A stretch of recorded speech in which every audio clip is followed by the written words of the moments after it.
e embarque, o podcast de todos os destinos. Prepare o passaporte e escolha o seu próximo destino de viagem. Para ouvir em nitfm.pt e nas plataformas de podcast. Olá a todos, sejam muito bem-vindos ao Cartão de Embarque. Por aqui estamos preparadíssimos para um episódio que nos promete fazer voar até à África Austral. Hoje fazemos da Namíbia a nossa casa. Da costa atlântica ao deserto, do Planalto Central ao Parque Nacional Etosha, prometo-vos que o nosso roteiro conta com muitas aventuras. E começamos desde já este episódio com quem nos fala sobre o seu povo na primeira pessoa. Nascido e criado em Windhoek, o Emanuel Chipanga é guia turístico e junta-se a nós a partir da capital da Namíbia. Quanto aos nossos viajantes portugueses, eles têm ajudado muitos de nós a viajar com muito pouco. Aquilo que começou por ser um part-time de um estudante de criminologia, havia de se tornar na porta de entrada no mundo das viagens, de onde o então jovem estudante já não quer sair. Juntos dão forma ao deférias.pt, onde partilham cada vez mais dicas de viagem para destinos cada vez mais fora da caixa. Connosco, o João e a Maria João.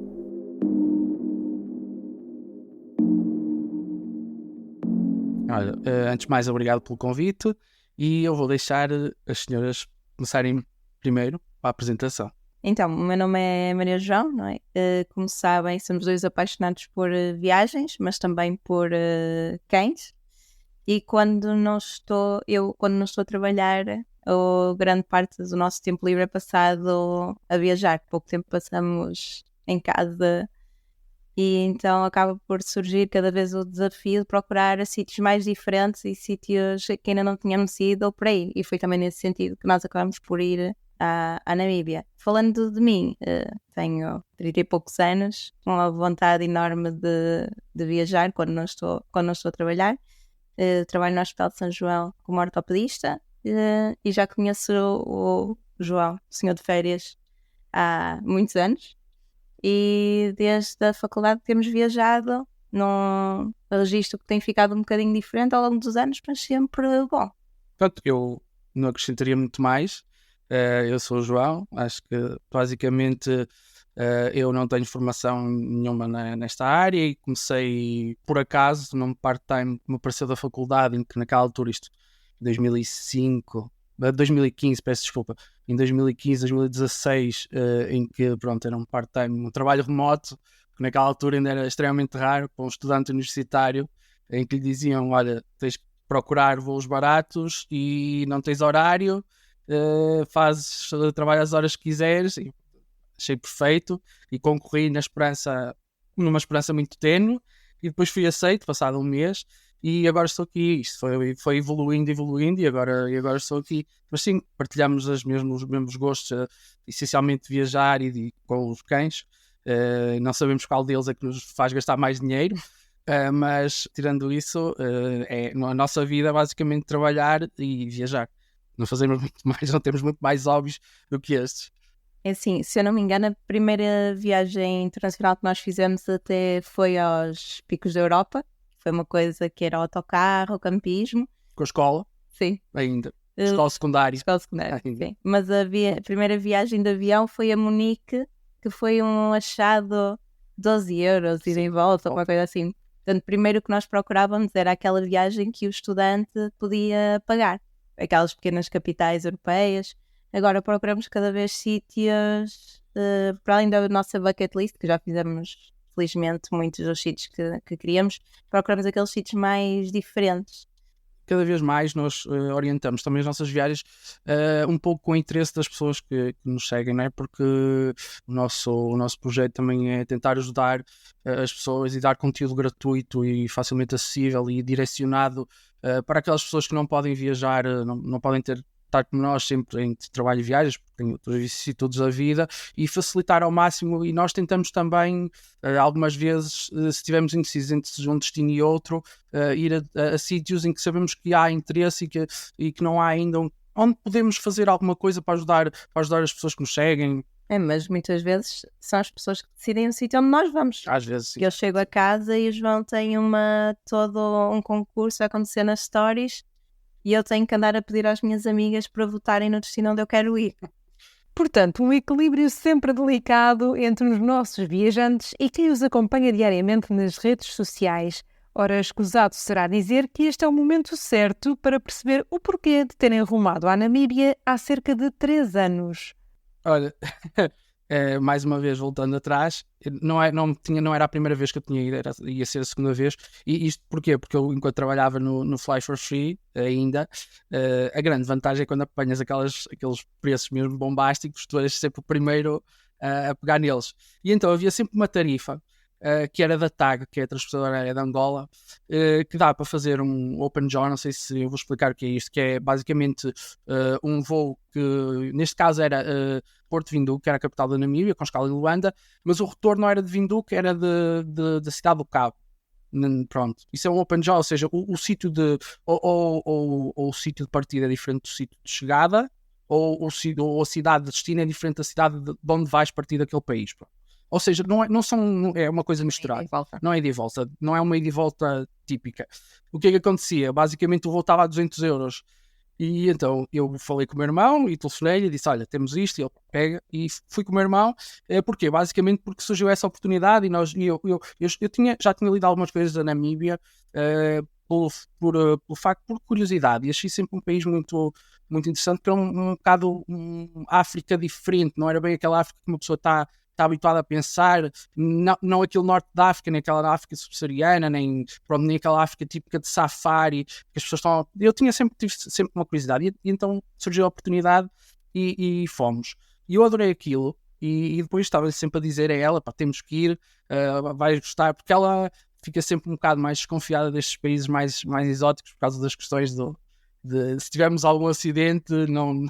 Pronto, ela vê muitas lesões e é um bocado mais estressada sobre isso. Traumatizada? Sim, basicamente, podemos dizer assim. E então eu andei a chateá-la até que, na altura em que ela acabou a especialidade, aquilo é um momento de grande catarse, e então, por coincidência, estava outra vez um preço bastante bom, e eu disse: olha, podemos aproveitar, vamos a um sítio mais diferente. E pronto, e ela, para minha grande surpresa, disse logo que sim.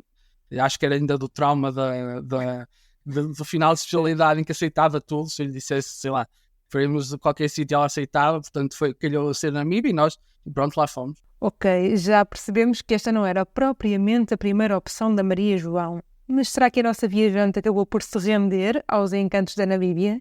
É assim, eu estava entusiasmada por ir de férias, mas o destino não era assim uma coisa que me deixasse muita excitação, mas aquilo é uma das viagens que me surpreendeu mais. Primeiro é a amplitude daquilo, porque lá é tudo longe e é tudo amplo, é tudo tamanhos, é tudo em grande. As estradas são largas, as planícies são vastas, mas depois se fores as dunas são enormes, é a grandeza das coisas. E depois é essencialmente a parte da paisagem natural, tão simples como no primeiro alojamento onde nós ficamos, tínhamos uns chalezinhos muito simples em cima de uma planície com os cereais, e foi um dos pôres do sol mais incríveis que já vimos. Era um laranja, uma coisa incrível. Ou no final da viagem vermos o nascer do sol no meio de uma reserva natural. É mesmo a natureza, e é o que o João diz, não é aquilo que as pessoas associam tipicamente à África. Nós já tivemos na Tanzânia e outros países africanos mais típicos, entre aspas, e eu acho que a Namíbia consegue conjugar tudo um bocadinho. Tens cenários apocalípticos, tens safari, tens dunas, tens savana, é incrível. E aproveitar só para deixar esta nota, mesmo que vos digam que é uma excelente ideia na Namíbia não ir de 4x4 com uma diferença para o chão grande, não acreditem e vão de 4x4. Pronto, é só isso que eu tenho a dizer. E comprar no JK. Ou pelo menos alto, pelo menos o carro bastante alto. E outra coisa, se der para adicionar um jerrycan, adicionem um jerrycan. Por duas razões.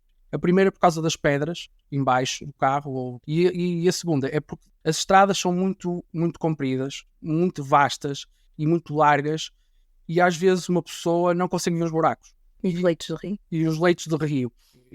Ou seja, aquilo não é difícil conduzir se formos com muita atenção e uma velocidade razoável, e se tivermos um carro próprio para isso. Para além de ser um país em que basicamente nos cruzamos com um carro a cada 10, 15 minutos nos sítios mais movimentados às vezes, ou seja, nós conseguimos ver os animais porque as estradas são estradas, a maior parte das estradas são de terra ou de sal, ok? As de sal são ligeiramente melhores que as de terra, porque é um sal que é batido na estrada, portanto aquilo é duro. As de terra são aquelas estradas de terra, mas são estradas super bem mantidas, porque são as estradas deles, são as estradas que fazem funcionar o país. Portanto, eu presumo que não chove, chove pouquíssimo e aquilo tem sempre máquinas a fazer a manutenção das estradas. As estradas são de terra, mas são perfeitamente lisas, tirando algumas onde se pode haver já um buraco, etc. Por isso tem que se ter mais atenção, mas é perfeitamente seguro. E é muito difícil nós batermos em animais, porque nós estamos a ver os animais, a nossa visão periférica é muito ampla e muito profunda, ou seja, é muito difícil nós batermos contra o animal, a não ser em sítios em que seja mais curta a estrada ou que seja ondulado, mas aí também temos que ir muito devagar. Portanto, tem essa parte de segurança que, pronto, eu não diria que é para principiantes, mas não diria que também é para quem só quem pode fazer o Paris-Dakar é que faz aquilo, não. E é dos sítios self-drive mais interessantes que nós já fizemos, na minha opinião. Um 4x4 parece ser mesmo a opção indicada para quem está, pelo menos, com vontade de desbravar a Namíbia por aquelas estradas fora, sempre com uma longura imensa pela frente que nos permite avistar animais a uma distância considerável. E nós vamos começar o nosso roteiro em Windhoek, que se encontra no centro do Planalto das Terras Altas de Khomas. É lá que encontramos o Emmanuel, que tem 22 anos e é natural de Okahau, uma área tribal situada no norte do país. Hi Rita, this is an honor and privilege to be going through this interview with you. Okay, Emmanuel is a 32-year-old from Namibia, born and raised in Windhoek, the capital city of Namibia. I have a certificate and a diploma in travel logistics from the University of Namibia. Emmanuel is a freelance tour guide based in Windhoek. I conduct tour guides, safari guides, private guides, cultural guides. The list goes on, and that's what I do for a living. I hail from a small village called Etunda village in the Msati region of Namibia, in the district of Okahau. My three favorite towns in Namibia, one I would say Opuwo. Opuwo is in Okunene region. Opuwo is number one, the people are very friendly. That's where the Himba people, the Himba tribe comes from, and it has a lot of water, especially tourists like going there because of the Epupa Falls and the Kunene River. There's many rivers there. And the next one I would say is Swakopmund. Swakopmund is a big attraction to tourists. Lots of activities, many things to do. The third one I would say Walvis Bay. Yeah, there's a Ping Lake, the dunes, the Sandwich Harbor, where the ocean and the desert meets. And the other one I would say Tsumeb. When you speak of Tsumeb, we speak about Etosha National Park. Eu não resisti a pedir um top 3 dos locais de que o Emmanuel mais gosta. E o resultado foi... Berrufos, por favor. Em primeiro lugar, a cidade de Opuwo, onde se encontra a tribo Imba, um grupo étnico com cerca de 50 mil pessoas. Ainda mais a norte, já ali na fronteira com Angola, encontramos as quedas do Monte Negro. Estamos a falar de várias quedas de água completamente, impressionantes, não há mesmo palavras. Além de Swakopmund e o Walvis Bay, ambas na costa, o Emmanuel ainda nos sugeriu a cidade de Tsumeb, que é a mais próxima do Parque Nacional de Etosha.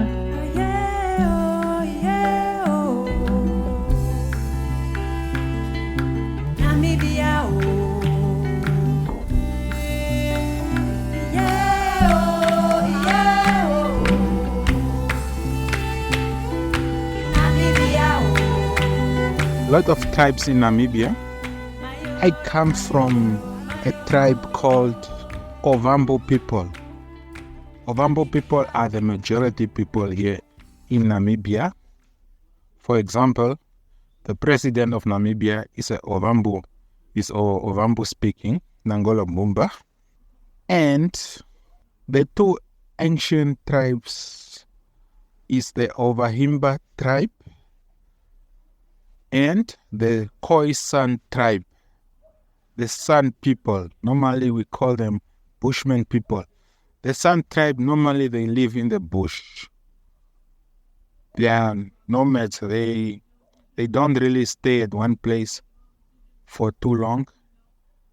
And the Himba people, the Himba tribe, they also don't stay at one place for too long. The Himba tribe, they believe in cattle farming, so they move where there is grass and water. The Bushman tribe, they don't have livestock, they don't have cattle. They depend on hunting wild animals. So they move around where there is more wild animals for them to hunt so they can have something to eat. I have done a religious tour with a group of Russian people who were interested in the Bushman tribe, and I've done a tour with them. I can send you videos and pictures as well if you're interested, so you can have a look. Yeah. Pois é, na Namíbia pode-se dizer que existem pelo menos 11 grupos étnicos. O Emanuel acabou por destacar os Busquímanos, ou o povo San, e os Imba, duas tribos nómadas. A conversa estava a ser super interessante e, aliás, se estiverem a pensar ir até à Namíbia, mais concretamente a Windhoek, entrem em contacto com ele, quer seja através do cartão de embarque ou mesmo nas redes sociais. É mesmo na capital em que ele se encontra. Também damos início ao nosso roteiro com os nossos convidados portugueses. Nós, aquilo tem 2 aeroportos internacionais, mas o usado 99% das vezes é o de Windhoek, que é a capital, pronto. A capital é assim muito interessante. Nós desta vez até não ficámos, não fomos à capital. Outra vez estive. É uma cidade pequeníssima, não é? Quando nós estamos lá não associamos muito à capital, mas nós basicamente aterramos, fomos buscar o carro, pegámos no carro e fomos para a zona de Sossusvlei, que é uma zona já quase no litoral, que é uma espécie de um parque natural. Tem, penso que seja a grande atração da Namíbia, que é o Deadvlei. Pronto, e nós fizemos o primeiro dia, foi só basicamente fazer esse trajeto. As distâncias também, nós não podemos calcular as distâncias como em Portugal. Aquelas estradas, mesmo que sejam boas, não são autoestradas e temos que ir com algum cuidado. E nós ficámos, foi aí que ela falou, nós ficámos nesse hotel entre mais ou menos a 100 km da entrada do parque. E depois fomos para Sossusvlei, que é uma zona mais de dunas, umas dunas espetaculares com aquilo. Nós estamos habituados a ver aquele amarelo típico do Saara, mas aquilo é um laranja muito mais intenso, que é uma cor visualmente é espetacular, com o azul do céu. Depois tem algumas dunas mais famosas, como a Big Daddy e a Duna 35. Normalmente, quando eles têm os números, eu não sei se é o quilómetro ou a milha a que a duna está na estrada, ok? Pronto, tem a Big Daddy, que é uma das grandes, e o grande atrativo é o Deadvlei, que é aquilo começou a ser muito famoso numa foto que foi publicada no National Geographic, acho eu, que aquilo é basicamente um vale, um pequeno vale, não é uma coisa muito grande, com argila no fundo e com árvores fossilizadas. E depois rodeado por dunas laranjas. Isto eu estou a descrever, mas isto visualmente é muito mais giro do que eu descrever, é muito mais interessante, e aquilo é uma coisa muito, muito diferente do que nós estamos habituados, e acho que é quase um ar, não é propriamente aquela coisa verdejante, nem, pronto, as árvores estão fossilizadas, não têm folhas, não têm nada, que são as árvores.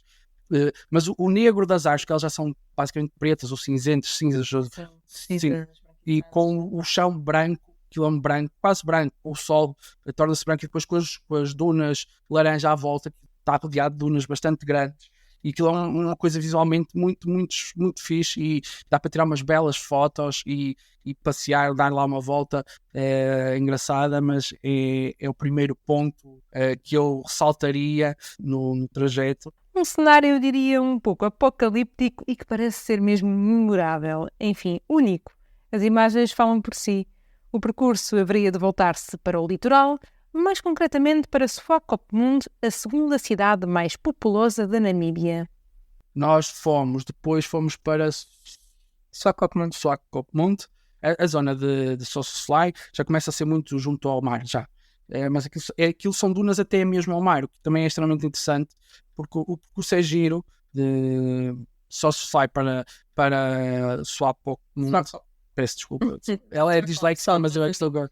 Pronto. Mas aquilo é giro porque é assim, porque vamos fazer um percurso no meio da savana, porque o primeiro sobe-se e depois tem que se virar, meter para a esquerda e em direção ao mar. Então, entretanto, nesse percurso passamos pelo Trópico de Capricórnio, tem lá a placa, também é outro sítio muito giro para tirar umas fotos.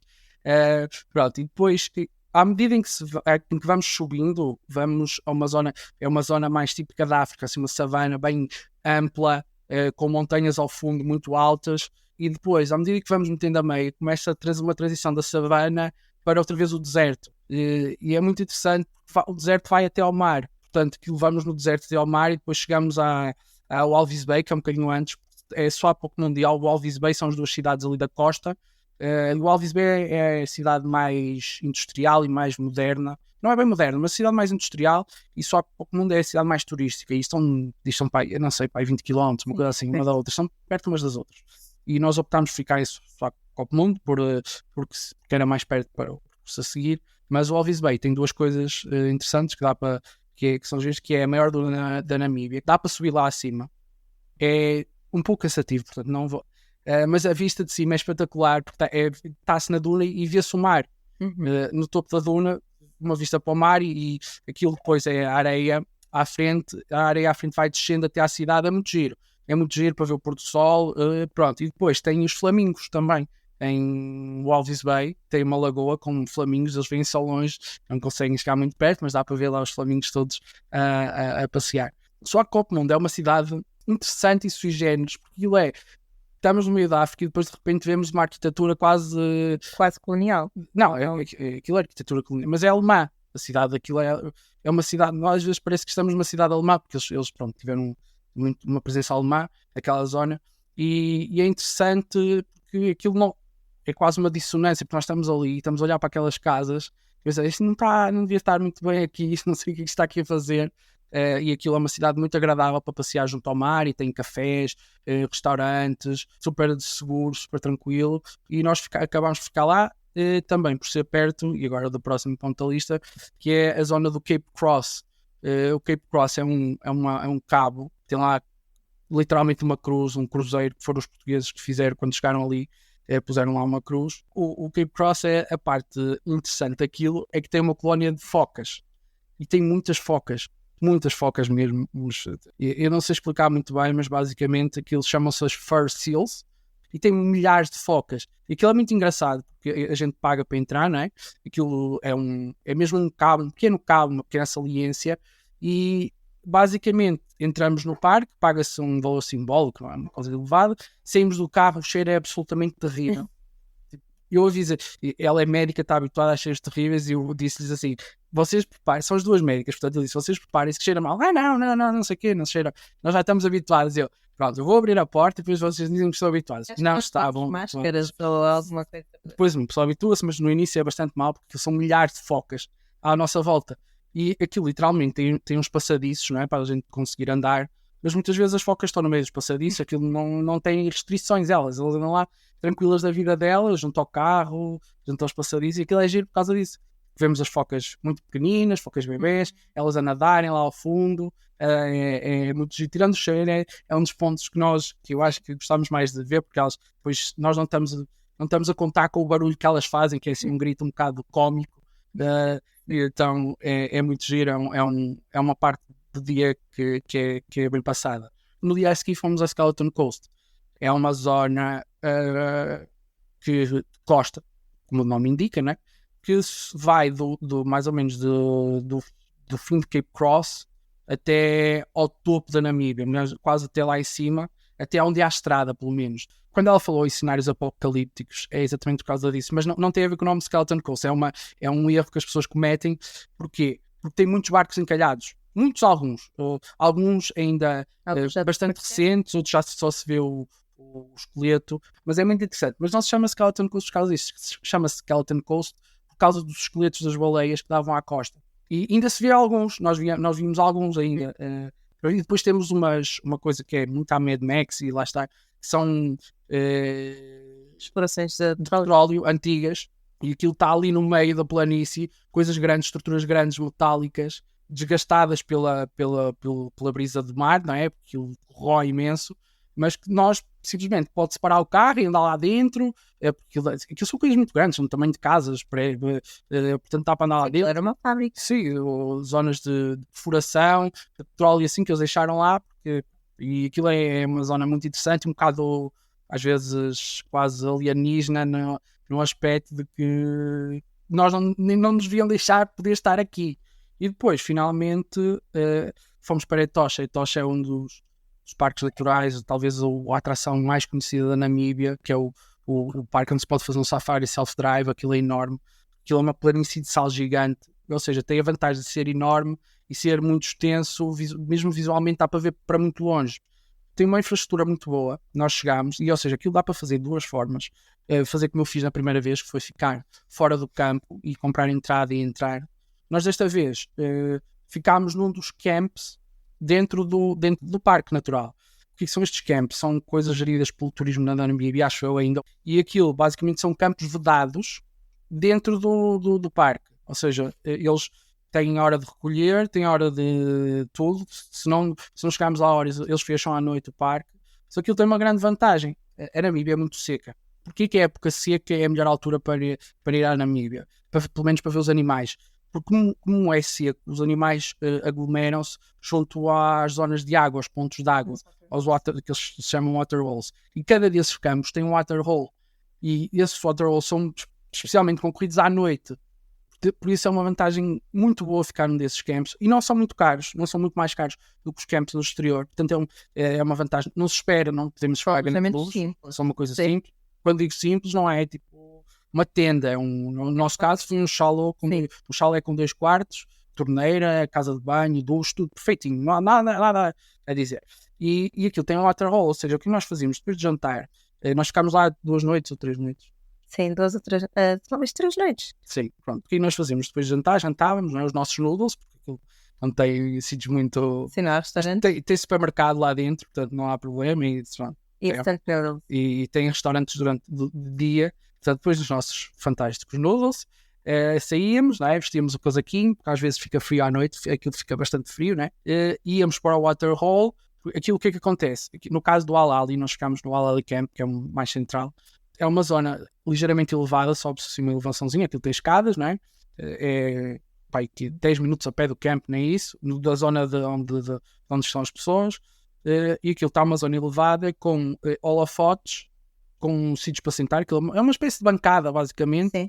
E depois tem um waterhole em baixo e nós ficámos lá 2, 3 horas a ver os animais a chegar e os rinocerontes, a rinoceronte bem a embirrar com... Não, os rinocerontes machos sei que andavam a embirrar com a mãe com a sua criança. Sim, nós víamos depois uns elefantes e hienas e isso tudo, ou seja, aquilo é quase um espetáculo natural que nós estamos lá cobertos com a nossa mantinha, com o nosso casaco, a beber um chazinho, a ver, e aquilo por isso é que eu aconselho definitivamente a ficarem nos camps, tem vários ao longo do parque. E é muito Sim, porque tem uns waterholes mais concorridos do que outros. Sim, e esgotam bastante rápido. O preço é mais ou menos acessível, eu já não me lembro quanto é que pagámos, mas para 3 pessoas foi tipo 130 euros por noite, uma coisa do género. Sim, acho que sim.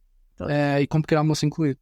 Eu não consigo deixar de imaginar este cenário, passar a noite num destes campos com a minha mantinha e ficar simplesmente a observar os animais.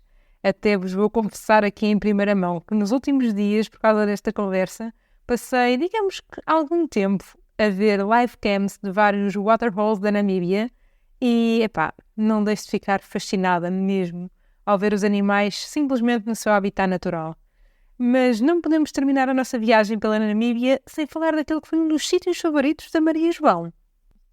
Uma das coisas que foi da minha autoria e foi uma das coisas que eu gostei mais também. Foi um parque natural que fomos a seguir ao Etosha, que é o Waterberg, que é basicamente um planalto de uma terra assim alaranjada e que tem vários ambientes ao mesmo tempo. Portanto, em cima há também uma espécie de reserva natural, onde também tem rinocerontes, se não me engano até tem rinocerontes brancos, acho eu. Numa das paredes desse platô, ou seja, na parte vertical, nós ficamos num hotel que era dentro da reserva. E esses sim eram mais simples, mas também muito arranjadinhos, que eram umas tendas grandes, ou seja, com uma estrutura tipo glamping, quase, com uma casa de banho com água aquecida, com uma fogueirinha, e que tinha incluído no preço da estadia uma série de trilhos que podíamos fazer dentro do parque. Nós chegamos lá ao final da tarde, jantamos lá porque aquilo era com a pensão completa, porque lá está, não há o que comer. E no dia seguinte fomos fazer uma série de trilhos pela tal reserva. E foi muito giro, vimos, para além dos antílopes e os animais mais pequeninos, vimos também uma série de babuínos. Sim. Nós estávamos a passar debaixo de uma árvore e parecia que estavam pessoas a falar. Mas não, eram babuínos. E então passamos muito calmamente, porque acho que eles devem estar sossegados. Mas foi muito engraçado. E depois? Temos aquela... Não. Ok, e eu esqueci de uma parte. Foi a meio da Stella Porque nós ficámos, porque nós ficámos, para além da Cape Cross, há uma zona que é o Spitzkop, que é, sei lá, 150 km, 200 km daquelas cidades, do Alvis Bay, só para o mundo. E como é que eu hei de explicar o que é que aquilo é? É uma boa pergunta. É uma espécie de deserto onde tem umas formações rochosas, uma mistura entre a escalada, aqueles boulders. Sim, são formações, são maciços, no meio do deserto de rocha, muito elevados, extremamente, e depois com muitas formas. Aquilo é quase, eu não diria que é bem o Grand Canyon, não é o paralelismo Não, parece ideal. que é aquela na Jordânia. Talvez uma espécie quase do Wadi Rum, mas diferente. Mas sem deserto. Sem próprio deserto, e aquilo eram maciços muito grandes de granito, aquilo devia ser granito, né? Talvez E com as rochas com formas muito diferentes por causa do vento, Tinha algumas piscinas. tinha piscinas, entre aspas, não era para Sim, nós, mas água. Não, mas dava para tomar banho. Algumas sim. não sei, mas sim, aquilo também foi uma coisa que nós tínhamos Uma tinha ido na tipo primeira vez, e foi muito giro, aquilo visualmente é muito, muito impactante e é muito interessante. Para quem gostar de escalada, Sim, acho que aquilo é um sítio também muito, tinha muita gente a fazer muito bem para escalar. escalada. Não é a nossa praia porque Não, péssima ideia. trauma, mas sim. Eu confesso que nunca tinha ouvido falar de Spitzkop, mas aconselho-vos a pesquisarem. Consta que é o pico mais desafiante da Namíbia e que foi citado pela primeira vez em 1946. Por cá, estamos mesmo quase a despedir-nos dos nossos viajantes, que têm duas mensagens muito importantes a transmitir. Eu acho que, pelo menos da minha parte, em relação às viagens, não é preciso ter um big budget para conseguir fazer viagens incríveis.